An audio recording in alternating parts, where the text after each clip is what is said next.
और आज राज्यसभा में वक्फ संशोधन बिल पेश होगा, इस पर चर्चा होगी। 1 बजे राज्यसभा में बता दें कि जेपी नड्डा बोलेंगे। वक्फ बिल लोकसभा में पास हो चुका है। पक्ष की अगर हम बात करें तो 288 वोट जो है वे पड़े हैं। और आज बता दें कि बहुत बड़ा दिन है क्योंकि कल लोकसभा में वक्फ संशोधन बिल जो है वे पेश किया गया। पक्ष की अगर हम बात करें 288 और साथ ही अगर विपक्ष की अगर हम बात करें तो 232 जो वोट है वो पड़े हैं। ये बड़ी खबर आपको बता रहे हैं। कुल वोट जो है वो 520 पड़े हैं। इस वक्त की बड़ी खबर आपको बता रहे हैं। लोकसभा में कल 12 घंटा चर्चा चली, उसके बाद वक्फ संशोधन बिल पास हुआ। रात 2 बजे बता दें कि वोटिंग हुई। 520 सांसदों ने भाग लिया, 288 ने पक्ष में और 232 ने विपक्ष में वोट डाले। अल्पसंख्यक मामलों के मंत्री किरण रिजिजू ने इसे उम्मीद नाम दिया है। तो आज ये बिल राज्यसभा में पेश होगा। बड़ा दिन है।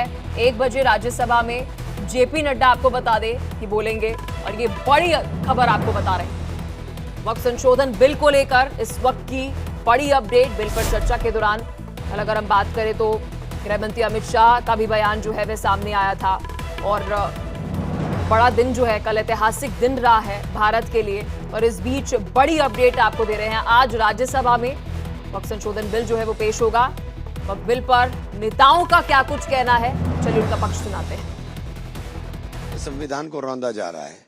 देश के अंदर संविधान के साथ पूरी तरह से खिलवाड़ और मजाक हो रहा है। और संख्या बल के आधार के ऊपर जो ये कार्रवाई हो रही है, ये बहुत दुखद है। हम लोग लड़ाई लड़ेंगे, लंबी लड़ाई है। देखिए क्या कोर्ट में जाएंगे? अभी तो कोर्ट का रास्ते खुले हुए, कोर्ट जाएंगे, क्यों नहीं जाएंगे? कल लोकसभा में जिस तरीके से वक्फ अमेंडमेंट बिल पेश हुआ और उस पर बहस हुई और पास हुआ, उसमें हम लोगों को कहीं ना कहीं ये उम्मीद थी कि जेडीयू और टीडीपी इस बिल का हो सकता है कि विरोध करे, क्योंकि इन दोनों पार्टीज़ को उनके स्टेट्स में मुसलमानों ने बड़े पैमाने पर सपोर्ट किया है। लेकिन अफसोस की बात यह है कि इन लोगों ने भी इस बिल को अपोज नहीं किया, जिससे मुसलमानों में बड़े पैमाने पर मायूसी पैदा हुई है। और हम ये समझते हैं कि जितने स्ट्रांगली और पार्टीज़ को अपनी बात रखनी चाहिए थी विथ फैक्ट्स एंड फिगर्स, तो और भी ज़्यादा बेहतर रहता। बहरहाल अपोजिशन ने उसको अपोज किया, लेकिन उसके बावजूद भी ये बिल लोकसभा से पास हुआ। आज राज्यसभा में आएगा। देखना है कि राज्यसभा में सब पार्टीज़ का क्या स्टैंड रहेगा। लोगों को ये आशंका थी कि बिल लोकसभा में पास नहीं होगा और कांग्रेस समेत विपक्षी दलों ने अपनी तरफ से पूरी कोशिश करी, लेकिन बड़े बहुमत के साथ कल लोकसभा में ये बिल पारित हुआ। और निश्चित रूप से आज राज्यसभा में भी ये बिल पारित होगा और जल्द ही वक्फ एक कानून बनेगा। कल जिस प्रकार की बहस वहाँ पर हुई और जिस प्रकार से माननीय गृह मंत्री श्री अमित शाह जी ने एक एक आशंका का जवाब दिया, उससे विपक्ष का वो नैरेटिव पूरी तरीके से ध्वस्त हो गया, जो वो भ्रामक एक वातावरण पूरे देश में बना रहे थे।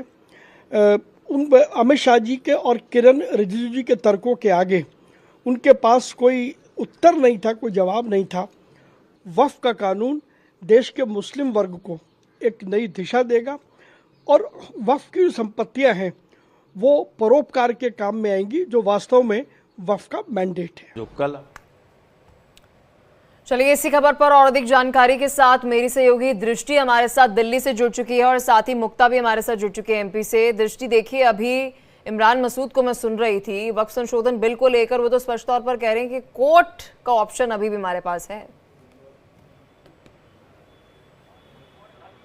जी बिल्कुल, देखिए जिस तरीके से कल जो भी मुस्लिम पर्सनल लॉ बोर्ड के लोग हैं वो यही कह रहे थे कि हालांकि ओवैसी जी ने कल बिल की कॉपी फाड़ दी थी, लेकिन अभी भी हम इस विधेयक को वापस लेने के लिए कोर्ट का रुख कर सकते हैं और हम किसान आंदोलन की तरह ही इस आंदोलन को और आगे बढ़ाएंगे। हालांकि ये उन लोगों ने कहा है, लेकिन आज कल लोकसभा का में बिल पास हो चुका है और आज राज्यसभा में ये बिल पेश होना है 1 बजे के लगभग। संबित पात्रा जी बोलेंगे, जेपी नड्डा जी होंगे, इसमें अपने तर्क रखेंगे। हालांकि कल पक्ष का तर्क बहुत अच्छा था और उसको लेकर के आज 1 बजे इस पर चर्चा होनी है। आइए मेरे साथ कुछ लोग हैं, मैं आपकी बात करती हूँ। सर, आपको क्या लगता है, कल लोकसभा में बिल पास हो गया, आज राज्यसभा में आना है, क्या इंपॉर्टेंट चीज़ें आपको लगी जिसके लिए ये बिल पास हुआ? बिल पास करके तो मोदी सरकार की एक उपलब्धि है और बिल पास तो ये अच्छी बात है, हो गया। इससे हिंदुओं को ही नहीं बल्कि मुसलमानों को भी इससे बहुत फ़ायदा होगा। बाकी ये तो सारा बिल फाड़ना और ये करना, ये तो सब वोट की राजनीति है, वोटों के लिए सब कुछ कर रहे हैं। मैं भी एक कांग्रेसी हूँ, लेकिन बिल को देखते हुए हमें लगता है कि ये जो बिल पास हुआ है ये बहुत अच्छी बात है और बहुत बड़ी उपलब्धि है। आपको क्या लगता है कि बिल में जो चीज़ें आई वो किस हद तक जनता के समर्थन में है? बिल में जो चीज़ें आई उसमें एमपी जो हमने चुने पूरे इंडिया से, उन्होंने 288 वोट मोदी जी के पक्ष में डाले और दूसरी तरफ 232 वोट पड़े। तो इससे क्लियर होता है जो हमारी जनता है, हमारे एमपी है, वो सीधे मोदी के साथ डायरेक्ट इस चीज़ के लिए मिले हैं। जो हमारे इंडिया में कुरीतियाँ हैं, कुछ बीमारियाँ रह गई है, उसको मोदी जी हटा रहे हैं। जय हिंद। जो बातें विरोध में हो रही थी, क्या उनसे आप सहमत हैं? जो पक्ष में है उन बातों से ज़्यादा आप सहमत हैं?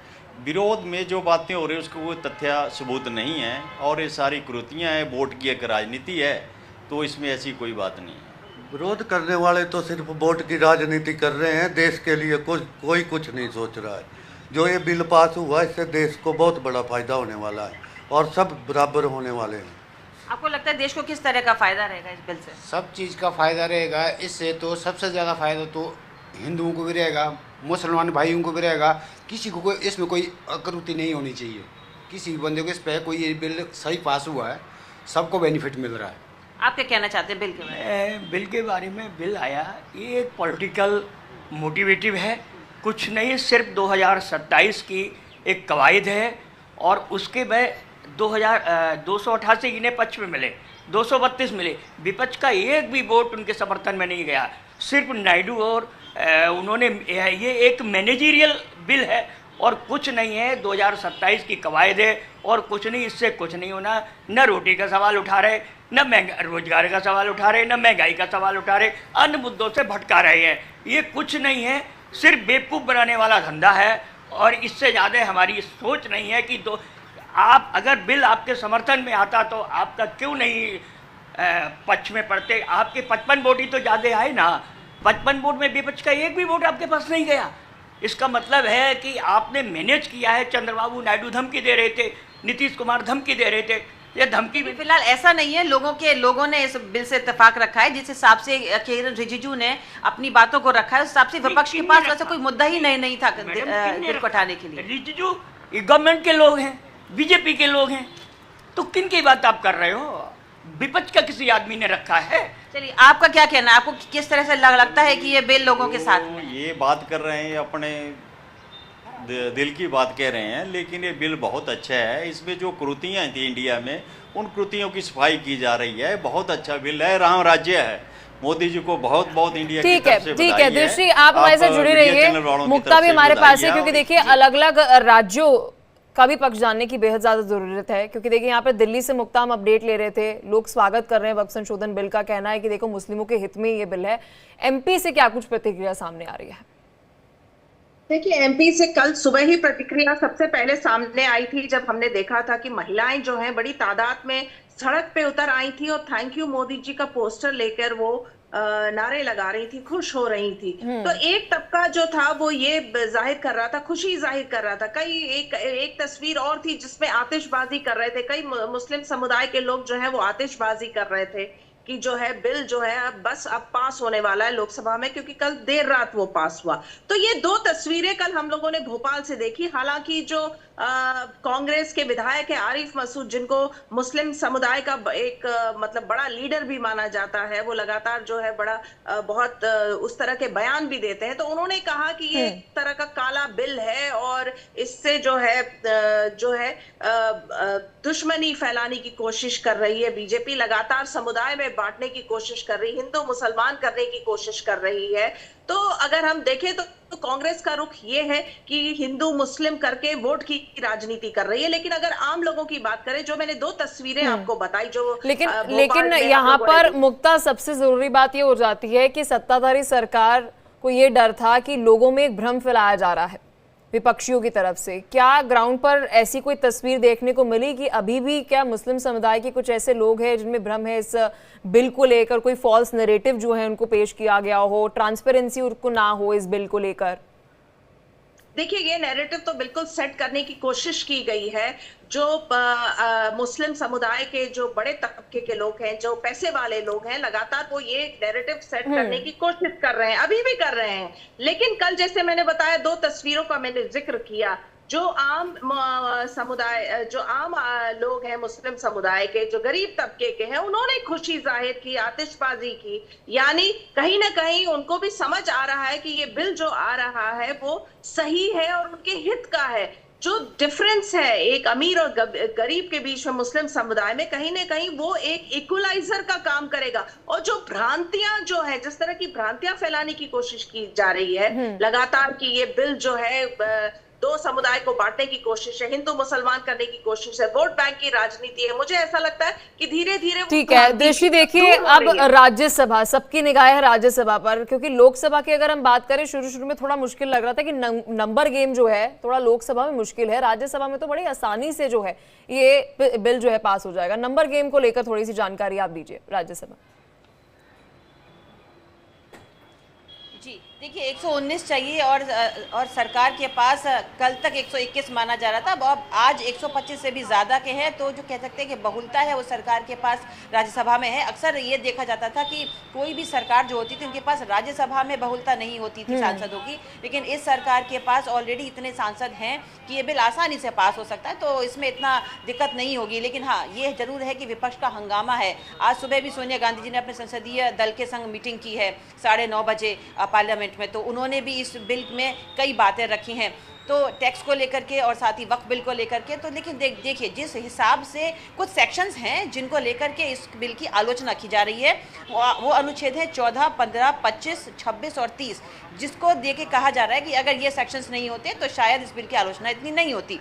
26 है जिसमें कि प्रत्येक धार्मिक संप्रदाय को अपने स्वयं के धार्मिक संस्थानों और मामलों की स्थापना के लिए प्रबंधन करने का जो गारंटी है वो देता है। तो इसमें जो भी मुस्लिम समुदाय के लोग, तो उन्होंने कहा जब हमें गारंटी ही नहीं मिल रही, हमें अपने धार्मिक चीजों को मानने की स्वतंत्रता ही नहीं है, तो फिर हम इस बिल को क्यों माने। बिल्कुल, बहुत शुक्रिया दृष्टि, आपने विस्तार से बिल को लेकर जानकारी दी, लोगों का क्या कुछ पक्ष है, क्या कुछ उनका कहना है, ग्राउंड जीरो से आपने जानकारी दी। मुक्ता, आपका भी बहुत बहुत शुक्रिया। तो देखिए, बड़ी अपडेट आपको दे रहे हैं। 1 बजे बता दें कि जेपी नड्डा राज्यसभा में बोलेंगे, हर एक अपडेट आप तक पहुंचा रहे हैं, लेकिन यहां रुक रहे हैं एक छोटे से ब्रेक के लिए।